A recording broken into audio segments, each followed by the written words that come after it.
The cold wind howled through the white snow outside Dome City 9. It was not safe outside. No oxygen, no heat, and wild creatures moved in the fog. But someone had been thrown out anyway. A small figure lay in the snow, curled up, coughing weakly. She was just a girl, maybe 17 human years old. Her skin was pale blue, almost gray, and thin glowing lines ran along her arm, signs of alien DNA. Her breathing was shallow, and she didn't have any warm clothes, only a torn hospital gown. Already frozen at the edges, the steel door of the dome slammed shut behind her, too. Masked medics turned their backs and walked away like they didn't care. "She's marked unfit," one of them said into his CUM device. "Genetic failure. No recovery possible. Removed per protocol." Inside the dome, no one talked about the girl again. She had been declared too sick to save, and in this part of the galaxy, if you couldn't be fixed, you were forgotten. But someone had seen it all, in the shadows near the machinery tunnels. A man named Joran Vale stood frozen. He worked as a maintenance techno rank, no power. Just a quiet human who fixed pipes and wires for a living. He was supposed to be on his break, but when he saw the medics dragging the girl out like trash, something inside him burned. She wasn't moving much, but when she opened her mouth and whispered one word, "Mama," Joran felt something heavy in his chest. He looked around. Cameras watched everything. And helping a discarded one was a crime. If he took her in, he could lose his job, maybe even be locked up. But he couldn't just walk away. His boots crunched in the snow as he moved forward. The girl's eyes were half closed, frozen tears on her face. She didn't even react when Joran touched her arm. Her skin was ice cold. He lifted her up gently, surprised at how light she was. Bones like sticks, skin like paper. She had been dying slowly, even before they threw her out. "I'm sorry," he whispered, "but I'm not leaving you here." Joran moved quickly, using backpaths and low tunnels. He passed under broken sensors and old vents that the patrols ignored. His heart raced with fear. Every door he opened felt like a death sentence. Finally, he reached his old cargo unit, Sector 7, deep below the main dome. No one came here anymore. He had made it his private workshop, full of tools and scrap metal. Now, it would be something else, her hiding place. He laid her on a soft bed of insulation foam and covered her with heat blankets. Then he ran to his locker, pulled out old human medkits. His hands shook as he injected warmth serum into her veins. For a moment, nothing happened. Then she coughed hard, deep and painful, but she was alive. Joran sighed with relief. "You're safe now," he said softly. Even though he knew she couldn't hear him, he stayed awake that night, sitting beside her, feeding her small drops of warm liquid every hour, whispering words even though she was asleep. He didn't know her name, her story, or why she was thrown out. But he knew one thing: no one should die like that. By morning, her breathing had become stronger. She opened her eyes slowly, blinking at the dim light. She looked at him with confusion and fear. But Joran smiled gently and said, "Don't be scared. You're safe here." She tried to speak, but only a raspy sound came out. "Water," he said, understanding her dry lips. He helped her sip from a bottle, her fingers trembling. After a long pause, she finally spoke again, just one word: "Why?" Joran looked down, then back into her eyes. "Because you're still alive," he said. "And that means you still matter." For a moment, her lips quivered. Then she closed her eyes again. Holding the heat blanket tight, the snow still fell outside the dome, but in that hidden room, a new story had begun. One of danger, trust, and something deeper neither of them knew yet. Joran locked the metal door behind him and checked the seals. The old cargo unit in Sector 7 was dark, cold, and forgotten by most. It smelled like oil and rust. But it was safe at least for now. This was where he had brought the alien girl, away from the eyes of the patrol drones and colony watchers. She lay on the soft foam bedding, wrapped in heat blankets, her breathing still shallow but stronger than the night before. A weak hum from the portable heater filled the air. Joran crouched beside her, checking the scanner and his hand-body temperature rising slowly. Still no infection. But her energy was dangerously low. Her skin was no longer icy, but pale and dry. The glowing lines along her arms had dimmed, barely visible, whatever she was part alien, part experiment. Maybe both her body was fragile. He opened a ration pack and carefully poured warm nutrient liquid into a small cup. As he held it near her lips, her eyes fluttered open again. She stared at him, unsure, like a frightened animal in a cage. "It's okay," Joran said gently. "Just drink a little." She turned her face away, her voice a whisper. "You'll get killed." Joran didn't answer, just raised the cup again. "I don't care right now." He replied, "Drink first, argue later," after a few seconds. She sipped the liquid, coughing softly. Joran smiled and nodded. "Good girl, take it slow." He watched her carefully, noting every movement, every breath. Her eyes were golden, strange and beautiful. Her ears had tiny curves at the tips, and her fingers were longer than a human's, but the way she looked at him, it was all too human. Fear, confusion, pain. "What's your name?" Joran asked. She stayed quiet, then finally said, "Lariah." Her voice cracked like dry leaves. "Lariah," Joran repeated softly. "I'm Joran." He didn't ask any more questions. Not yet. She needed time to recover, to trust. So he stood up and worked silently around the room, checking wires, patching broken panels, placing heat reflectors near her bed. The room started to feel warmer, less like a prison and more like shelter. Later that evening, Joran snuck into the upper dome. He walked past guards and other workers, his face calm, hiding the truth inside him. He used old access codes and slipped into the medical supply storage. He grabbed more warmth serum, 2 bandages, and 3 nutrient packs. When a droid passed by, he held his breath and hid behind a crate. Every second outside the cargo unit felt dangerous now, but he couldn't stop, not when someone's life depended on him. Back in the hidden room, Lariah sat up slowly, her arms shaking.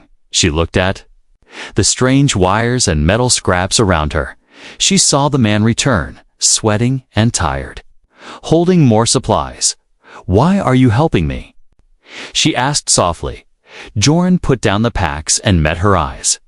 "Because no one else did," he said, "and because I saw you cry." Lariah lowered her head, hiding her face. "My people said I was broken." She said, "I wasn't worth fixing." Joran knelt beside her. "Then they were wrong," he replied. "You're still breathing, aren't you?" She gave a small nod. "Then there's still hope," he added. "That's all that matters here." For the next few days, Joran stayed with her. He cleaned her wounds, changed her clothes, and taught her how to drink and eat slowly again. She spoke a little more each day, her voice still weak but growing stronger. He learned that she was part of a failed genetic program built to be perfect, but her body had rejected the code. The Colony Council had no use for her anymore, so they discarded her like broken metal. Joran couldn't understand how anyone could be so cruel. One night, Lariah whispered, "You should turn me in. They might let you live." Joran laughed softly, shaking his head. "They'd kill me just for talking to you," he said, "so I might as well make it worth something." Lariah looked at him in silence. No one had ever risked anything for her before. No one had called her worth saving. And in that dark room beneath the dome, something began to change. Not just inside her weak body, but inside her heart. Joran didn't know what would come next. He didn't have a plan. But every time Lariah looked at him with those golden eyes, He knew he couldn't stop now, even if the whole colony turned against him, even if it meant losing everything, because for the first time in his life, someone needed him more than he needed safety. And for the first time in her life, Luraya believed she might actually survive. Luraya sat quietly on the foam bedding, her back resting against the wall of the old cargo unit. Her breathing was more stable now, but the scars on her arms still hurt whenever she moved too fast. The glowing lines on her skin flickered faintly. Like a dying star refusing to go out, Joran sat nearby, working with broken wires and tools spread across a dusty table. He fixed old CUM devices for spare credits. Sometimes sold rare parts he found in abandoned sectors. But now, most of his time was spent taking care of the girl they called to. Broken to live, the room was quiet, except for the soft humming of a heating coil. Then Luraya spoke, her voice low and dry. "Do you want to know what they did to me?" Joran looked up, his hands frozen in place. He nodded once, not pushing. "Just listening. They made me in a lab," she said slowly. "Not born. Made." She looked down at her arms, tracing the glowing lines with one finger. "I was designed to be strong, fast, perfect," she added, "but something went wrong inside." She paused, her hands trembling. "My organs started failing. When I turned 6, she said. By 10, they called me useless." Her eyes didn't meet his. "They said I would die anyway, so they stopped trying to fix me." Joran stood up and walked over, sitting across from her on a crate. "They're monsters," he said softly. Luraya gave a small, sad laugh. "They're just practical." She replied, "To them, wasting medicine on me was the real crime." There was a silence between them, heavy like a storm waiting to fall. Then she looked up and said something Joran didn't expect. "I still remember her." My mother Joran leaned forward.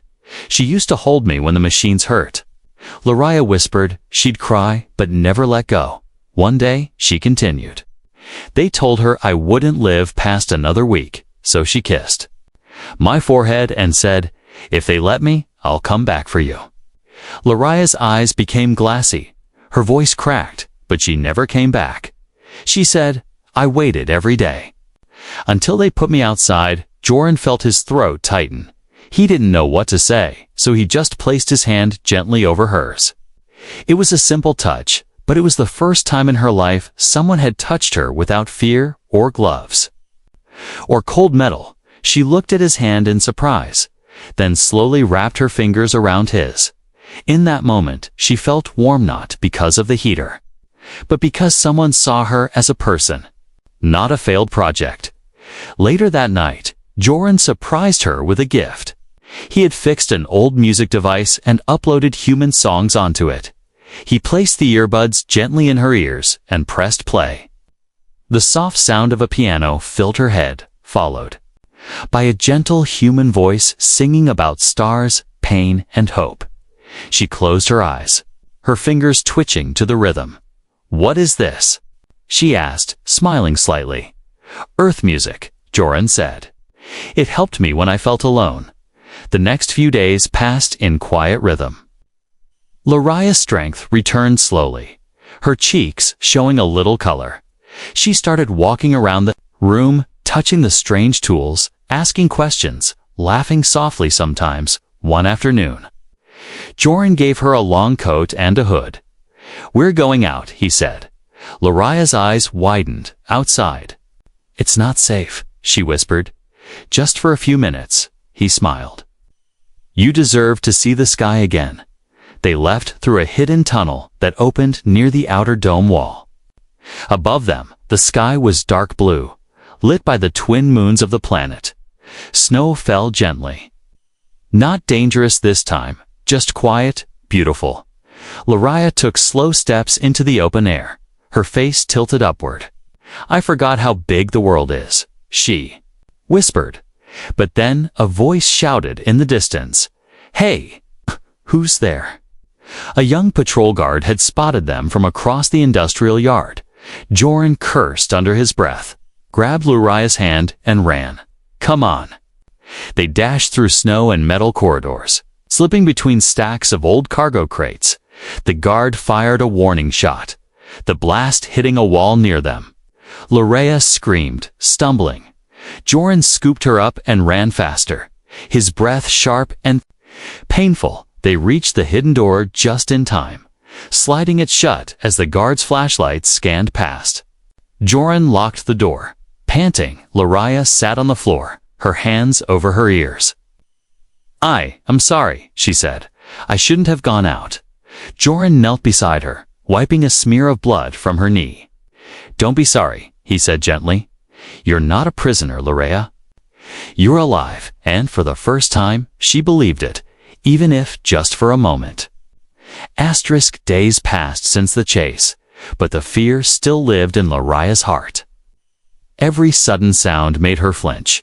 Every footstep outside the walls made her stiffen. But Joran stayed by her side, always calm, always kind. He didn't push her to talk. He just made the room warmer, cooked soft food, and kept fixing little things that didn't even need repair. Sometimes silence is the loudest comfort, and Luraya noticed it one evening. As rain tapped gently on the old steel roof, she watched him from her bed. His face looked tired, dark. Lines under his eyes, grease on his hands, but still he smiled when he caught her watching. "How are you feeling?" he asked, sitting down near her. Luraya nodded slowly. "Better," she said. "I don't feel like breaking every time I move." "That's good," Joran replied, handing her a cup of warm broth. She held it with both hands and sipped. Then looked up at him and said something she hadn't said in years. "Thank you." Joran gave a soft shrug. "Not a big deal," but she shook her head. "It is," she whispered. "No one has ever stayed with me this long." The room grew quiet again, not because they had nothing to say, but because something unspoken had started growing between them. Later that night, Luraya asked a question. "Why do you live alone?" Joran took a breath, resting his back against the wall. "Everyone I cared about is gone," he said quietly. "My family died in a mining collapse 5 years ago. I transferred here to escape the memories." He looked at her, his voice softer now, "and I guess I got used to being invisible." Luraya understood that feeling. Invisible, unwanted, forgotten. That's what they both were, two souls thrown away by a cold world. But somehow, they had found each other. The next morning, Luraya woke up early. She was stronger now, her legs steady, her back no longer aching. She walked around the cargo unit, touching wires. Asking what each tool did, Joran laughed as she picked up a welding torch backwards. "Careful with that," he said, "unless you want to start a small sun in here." She smiled shyly.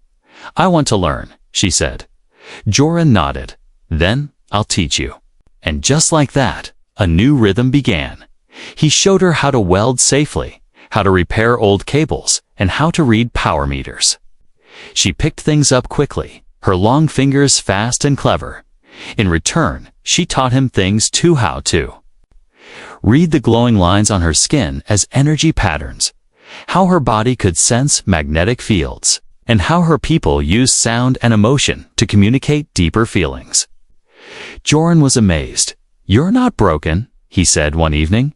"You're brilliant." Luraya looked away, unsure how to believe such words. But they made something stir in her chest, something warm and strange that night. As the heater buzzed and the lights dimmed, she found herself sitting closer to Joran. Their shoulders touched lightly, but neither of them moved away. He looked at her and said gently, "You're safe now. You know, I don't know how to feel safe," she whispered. He reached for her hand, slow and careful. "Then maybe I can show you," he replied, their fingers locked, soft and unsure, but honest. And that simple touch said what words couldn't. They were no longer alone. Weeks passed, and their connection deepened. They laughed more, spoke freely, and shared stories. Luraya even drew pictures with broken chalk on the walls her dreams. Her past, her mother's face, one afternoon. As she was helping Joran fix a broken coolant valve, she felt dizzy. He caught her before she fell.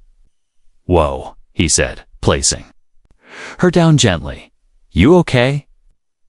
She nodded slowly, but looked confused. "I've been feeling strange," she said. "Not sick, just different." They ran a scan with Joran's old med scanner. The screen blinked, paused, then flashed a result neither expected. Luraya was pregnant. They stared at the screen in silence. Joran looked at her, stunned. I didn't think that was even possible." Luraya sat still, her eyes wide, her hands trembling slightly. "My kind cannot. Or at least, we're told we can't," she said softly. "But this? It's real." Joran didn't speak right away. Then he knelt beside her, taking her hand once more. "We'll figure it out," he said.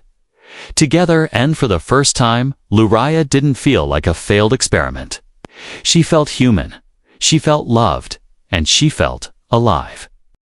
The moons above Colony Dome 9 turned red, not because of blood, but because of eclipse. Still, the people called it the blood moon, a symbol of fear, punishment, and cleansing, every 10 years. The colony held a purity night, a dark tradition, where the weak, the sick, and the genetically unfit were removed. It was quiet, cold, and final. And tonight was that night inside the hidden cargo unit in Sector 7. Luraya stood near the heater, her arms wrapped around herself. She had heard whispers of the blood moon her whole life. Children like her were told it was the night mistakes were erased. Now, the fear came flooding back. She touched her belly. Still small, still not showing, but growing. Inside her was something new, something forbidden, a child that wasn't supposed to exist. Joran paced the room, checking scanners, tightening seals. His face was calm, but his movements were sharp, fast, focused. "We can't stay here tonight," he said. "They'll sweep every tunnel." Luraya's voice shook. "Where will we go?" Joran looked at the old map projected on the wall. "There's a cargo shuttle leaving at dawn from Port Station 3, he said. "It's slow, but it goes beyond colony borders, far enough that they won't follow." He turned to her, holding her shoulders. "If we get on that ship, we're free," he said. Luraya nodded slowly, but her body trembled. "I'm scared," she whispered. "So am I." Joran replied, "But we have a reason to run now, don't we?" His hand rested gently over her belly, and for a moment, the fear faded. They packed quickly, just food, medicine, and one small scanner. Joran gave Luraya a dark cloak and gloves to hide her glowing lines. Her hood was pulled low, shadows covering her face. At midnight, alarms began to echo across the dome. Heavy boots marched through the upper levels. Drones scanned every corridor, shouting orders through cold, metal voices. Joran and Luraya moved through lower pipes. Steam hissed around them, hiding their heat signature. Twice they had to stop and wait as patrols passed overhead. Luraya held her breath, her heart pounding so loud she thought it might give them away. At one turn, a drone's light shined directly at them. Joran pressed her against the wall, covering her with his own body. The light moved on. Only then did she dare to breathe again. "Almost there," Joran whispered. "We just need to reach the vent behind the waste tank." But fate wasn't kind. As they rounded the last corner, a group of guards stood blocking the path. One of them turned, scanning their faces. Their stop." Joran grabbed Luraya's hand. "Run." They sprinted down a narrow tunnel, alarms blaring behind them. Blaster fire echoed, sparks flying as bolts hit the walls. Luraya stumbled, nearly falling, but Joran held her up and kept going. They reached the vent and slid inside. Crawling through darkness, their breaths were loud, fast, panicked. But finally, they saw it light through the cracks. The cargo port ahead, Joran pried the grate open and helped Lurea down. But just as he turned to climb out, a loud voice shouted from above, "Stop, or we fire." Joran shoved Lurea forward. "Go, get on the ship." She turned, eyes wide with fear. "No, not without you." A shot fired, hitting the metal near her feet. Joran yelled, "Please, Lurea, run." She hesitated, then ran toward the ship as guards chased behind. Joran turned and threw a pipe at the lights, shattering the sensors. He ran in the other direction. Drawing the guards away, Lurea reached the loading ramp just as it began to close. A kind smuggler inside pulled her in. "What's going on?" he asked, but she could barely speak. "My heats," he stayed behind.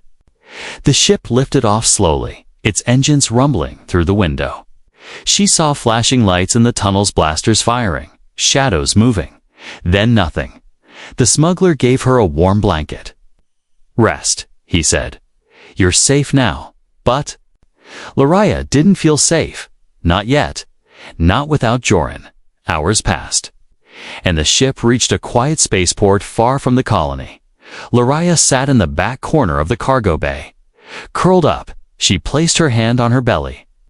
"He saved me," she whispered. "He saved us both." And in that moment, she felt something move inside, a tiny flutter life. She didn't know if she would see Joran again, but she knew what she had to do. She would survive. She would protect this life, because love had already begun to grow, even under the shadow of the blood moon. Asterisk, the prison cell was cold, small, and smelled like rust and old blood. Joran sat on the floor, his back against the metal wall, hands cuffed behind him. His face was bruised. One eye swollen shut, but he was alive, barely. The guards hadn't spoken much. They didn't need to. Joran already knew what they thought. He was a traitor. A man who had helped a genetically unfit subject escape on the night of purity. But he didn't care what they called him, because Lurea had gotten away. That's all that mattered now. He smiled to himself, even through the pain. In his heart, he pictured Hersif, warm, far from this frozen colony, carrying something precious, something they had created together. A child that wasn't supposed to be possible. The cell door opened with a heavy clang. 2 officers stepped inside, followed by a tall figure wearing black armor. Joran lifted his head slowly. The man in armor removed his helmet, pale skin, red eyes, and a long scar across his face. "Joran Vale," the man said, voice sharp and cold. "You aided the escape of a genetic error. Do you deny it?" Joran met his gaze and replied calmly, "No." "Then why?" the man asked. Joran didn't answer at first. Then he said quietly, "Because she was worth saving." The man's eyes narrowed. She was broken, defective, unfit. Joran laughed. A dry, painful sound. "No," he said. "She was more human than any of you." The punch came fast, snapping Joran's head to the side. Blood dripped from his lip, but he didn't fall. The officer leaned closer. "She's pregnant, isn't she?" Joran's eyes flickered but stayed quiet. "We scanned the shuttle logs," the man continued. "We know she escaped, but she won't survive alone." Joran smiled faintly. "She's stronger than you think." The officer straightened. "Then you'll rot in this hole," he said. "And if she returns, both of you die." He turned and walked away. Leaving the guards to slam the door behind him, time passed slowly. Joran lost track of the days. He grew weaker, his wounds healed slowly, but his spirit stayed strong. In his dreams, he saw Herluriel laughing beside him in the cargo unit. He saw her touch his hand. He heard her say, "Thank you," and when he awoke, even in pain, he smiled, far away. In a different part of the galaxy, Lurea stood in front of a refugee station. It was built from scrap and steel, hidden deep in asteroid fields where the Council never looked. The people here were broken to war survivors, exiles, forgotten, aliens, and outcast humans. She stepped inside, her hood pulled low. A woman at the front desk looked up. "Do you need help?" she asked kindly. Luriah nodded. "I need a safe place." "For me and my child." The woman's eyes widened. "Are you expecting?" Luriah placed her hand gently over her belly. "Yes," she whispered, "and he's human." There was a long pause. Then the woman stood up. "We don't turn anyone away here," she said. "Come, I'll show you a room." Luriah followed her down a long hall. She was still scared, still unsure, but she was free. And the child inside her was alive. Joran's child. That night, she sat by the window, looking at the stars. She thought of him, of his hands, his voice, his strength. Tears slid down her cheeks, not from sadness, but from love. "I will find you," she whispered, "no matter how long it takes." Back in the prison, Joran sat in darkness. Then, one day, something changed. The door opened, not with force, but with quiet purpose. A figure stepped inside. A woman with silver eyes and a black robe. "I'm here on behalf of the neutral sectors," she said. "There's been a shift in power. We've negotiated your release." Joran blinked, unsure if he was dreaming. "Why?" The woman smiled. "Because someone sent word," she said. She left a message. "Tell him I never gave up." Joran's heart skipped. "Luriah." The woman nodded. "She's alive, and she's waiting." The cuffs were unlocked, the bruises still fresh. But Joran stood up straight. He was free, and somewhere, out there in the stars, so was she. A warm wind blew across a small village built under a crystal blue sky. It was far from the cold domes of Colony 9. No patrols, no scanners, no numbers marked on people's wrists. Here, everyone had a name. And every name mattered. Luriah stood barefoot in the garden, behind a small wooden house. Her belly was round now, her hands resting gently over it. She moved slowly between rows of green plants, whispering softly, "Grow strong." Like your father, it had been 7 months since she left the colony. 7 months of hiding, healing, and waiting. At first, she dreamed of Joran every night. Now, dreamed of him during the day too. The child inside her kicked again. She smiled and said, "You're just like him. Always moving, never giving up." The people of the village were kind. Old humans, aliens, and hybrid children played in the fields and studied under the learning tree. No one asked where Luriah came from. They simply said, "You are safe here." And that was enough for now, but every morning, she walked to the edge of the valley and looked to the skies, waiting, hoping, whispering one name over and over. Joran. One evening, as stars filled the sky, she sat under the tall tree near the garden. Her hands rubbed her belly gently as she hummed a human tune he once played for her. The music made her feel close to him, even though he was light years away. Then she heard something, not the sound of birds or children or wind, but a quiet hum, low, steady. Growing louder, she stood up quickly, heart racing. A ship, small and old, appeared above the tree line. It hovered for a moment, then lowered slowly into the field near her house. Dust rose in the air as the engines shut down. Villagers came out of their homes, watching from a distance. Luriah didn't move, her hands clenched at her sides. The ship's door opened with a soft hiss. A figure stepped out tall, limping slightly. Face thin but familiar. Joran, her breath caught in her throat. She took one step forward, then another. He looked up and saw her. For a second, they both froze, unsure if it was real. Then Luriah ran, her steps unsteady but full of feeling. He dropped his bag and met her halfway. They held each other, not speaking, just breathing. Tears rolled down both their cheeks. "You're here," she whispered. "I told you," he said, voice rough, "I'd find you." She laughed softly, still crying. "I thought. I didn't know if I almost didn't make it," he said.